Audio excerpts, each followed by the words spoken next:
The 1980s India, a serial killer, elusive and cunning, cast a dark shadow over the streets. As whispers of his heinous acts spread, the nation was gripped with fear. Today we are going to delve into the story of Auto Shankar, often referred to as India's Ted Bundy because much like Bundy, Shankar's violent crimes, lust, perversion, and sheer brutality towards his victims painted a picture of a man who could charm as easily as he could kill. But before we start, if tales of mystery and intrigue captivate you, don't forget to like this video, subscribe to our channel, and hit that notification bell. Stay with us, as we uncover the stories that lurk in the dark corners of our world. Gauri Shankar, better known as Auto Shankar, hailed from a very small village in Tamil Nadu, India. His early years were anything but traumatic. Witnessing his father's betrayal as he absconded with the family's wealth and another woman, despite already having 2 wives, deeply affected young Shankar. The wounds deepened when his mother too abandoned him to elope with her employer. Such traumatic experiences in his formative years, coupled with neglect and a lack of guidance, are said to be common markers in the making of a sociopath. As years passed, Shankar, fueled by ambition and dreams, moved to Madras in 1974. With aspirations of making a name for himself in the thriving South Indian film industry, he initially tried his hand at painting.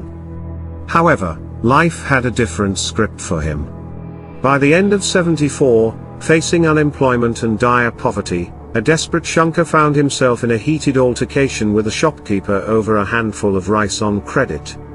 The confrontation escalated, leading Shankar to assault the merchant and loot his shop. This incident, rather than serving as a wake-up call, emboldened Shankar. Realizing the power of fear, he veered onto a path of darkness, one that he would tread until the very end. In Prohibition era in Chennai, the illicit alcohol trade thrived. Spotting an opportunity, Shankar began smuggling arak, a form of illegal liquor, posing as an auto-rickshaw driver. His success in bootlegging soon led him to the lucrative trade of prostitution. Dubbed Auto Shankar, he swiftly rose in the underworld, operating brothels that catered to politicians and film stars. But his ambitions didn't end there. Driven by dark desires and twisted demands from influential clients, Shankar initiated a terrifying spree of abductions, marking his descent into infamy. A little while later, he embarked on a spree of chilling abductions of various cabaret dancers, prostitutes, and sometimes innocent young girls from his neighborhood. Posing as a harmless auto driver, he would dupe girls by offering them a free ride from one place to another. Before the girls could sniff the danger, he'd already have brought them to one of his safe houses spaced across remote locations in Chennai. It was here that he'd force the women through unthinkable atrocities and would later murder them. Despite being a cold-blooded murderer by night, by day, he'd live a grand life, revered and loved by both the women who worked for him, as well as his wife and neighbors, all of whom described Shankar as the most kindest and giving man they had ever come across. This duality in his persona and his cunningness is what makes Shankar an interesting figure, makes him comparable to the Western world's mixed perception of Ted Bundy. Physically and socially, he fit the bill too. Good-looking, well-spoken, and powerfully connected according to the standards of his time, meant he could continue his nighttime spree of savagery, lust, and debauchery, unhindered. His influence peaked during the mid-80s, and so did the ever-burning rage within him. He committed unforgivable crimes during the decade, all the while being right under the nose of the law enforcement in Madras. But his trail of horror was about to come to an end. He would make a grave mistake that would blow his elaborate facade wide open. On August 15, 1987, as the sun had barely risen, casting a soft golden hue over the city, Lolita, a talented and popular cabaret dancer, began her day with a sense of restlessness. As she drank her morning tea, her thoughts were consumed by both happiness and dread. It was the most important day of her life, to run away and marry Sudalai. Lolita and Sudalai had been secretly seeing each other for over a year, and they had finally decided to elope, and leave behind their life of sin. But there was one problem. Shankar, the notorious gangster, had taken a dark interest in her. A sleazy womanizer by nature, his love for cabarets was widely known. He was mesmerized by Lolita, and made several attempts to woo her. Lolita had heard whispers about Shankar's brutality, and had seen firsthand the fear he instilled in those around him. But what scared her the most was the fact that she had secretly fallen in love with Sudalai, one of Shankar's closest associates. Their love was a secret they guarded fiercely, knowing the consequences if Shankar ever found out. As evening approached, Lolita made her way to the club where she performed. The atmosphere was electric, with patrons eagerly awaiting her performance.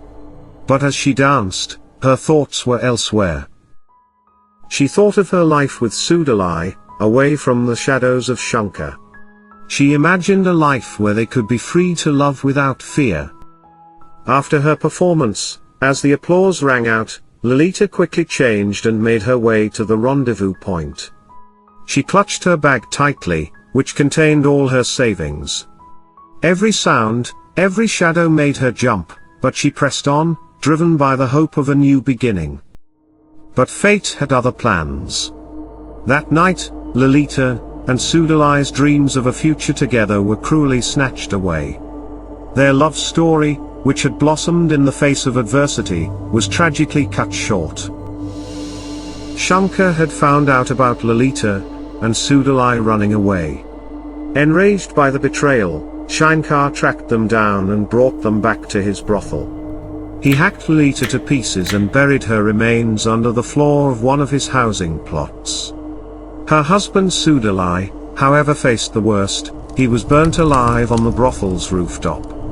Sudalai's excruciating screams of anguish and the rising smog from his burning body marked the end of Shankar's last shred of humanity.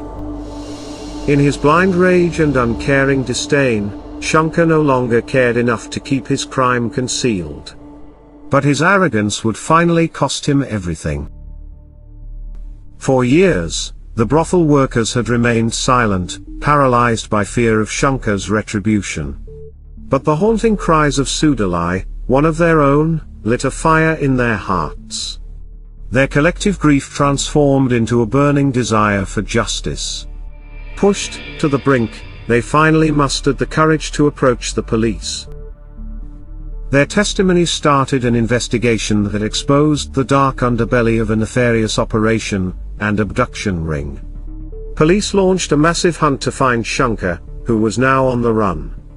A year later, in 1988, the discovery of Lolita's body underneath the very floor of an old widow's home was discovered.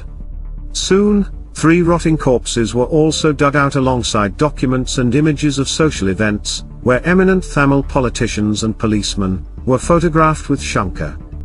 The police launched a massive manhunt to locate him. Being a serial killer, police feared that the longer he stayed at large, the more risk of him killing again increased. Shankar was eventually nabbed by the police and locked in.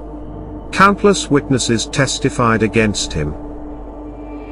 Everyone took a breath of relief, believing that this marked the end of Shankar's evil reign. But soon, things took a bizarre and unthinkable turn. Shankar managed to make a daring escape, with the help of a female guard, who he mesmerized by his charm and fell madly in love with him. The euphoria of his prison break would quickly vanish as the police caught up with him. He was returned to Chennai's maximum security prison.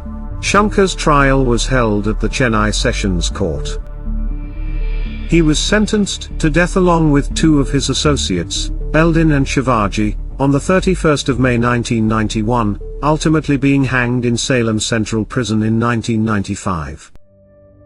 Auto Shankar's reign of terror left an indelible mark on Madras. His story serves as a chilling reminder of the depths to which humanity can sink and the importance of addressing the root causes that lead individuals down such dark paths. So that's it, for today's episode. If you liked this story, then stay tuned with us and subscribe to the Eclipse Tales. Take care, and until the next time.